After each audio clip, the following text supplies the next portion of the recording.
আপনি কি ভেবেছেন আপনার খা নামাজ দিয়ে খা আপনি জান্নাতে পেট যাবেন? ভরে খা।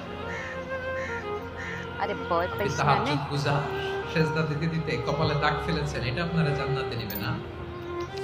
আপনি এলাকার সবচেয়ে বড় হাতেম তাই দানশীল, এই দানের ভরসায় বসে আস আছেন। কুশ্চিন কালো ভাব। আমাদের নামাজ, আমাদের রোজা, আমাদের এবাদত, এগুলোকে মিজানের পাল্লায় উঠালে কোনো ওজনই হবে না। তবে আমাদের একটা কৌশল জানা আছে, আমরা আল্লাহর রহমতের ভিখারি।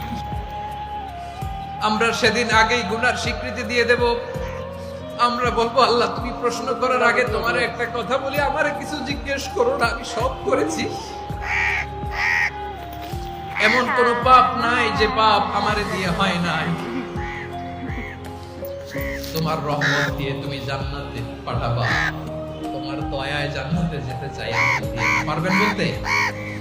কিয়ামতের দিন আমরা বলবো, আল্লাহ আমার আমল দিয়ে জান্নাত চাই না, আমি তোমার দয়া দিয়ে জান্নাত চাই।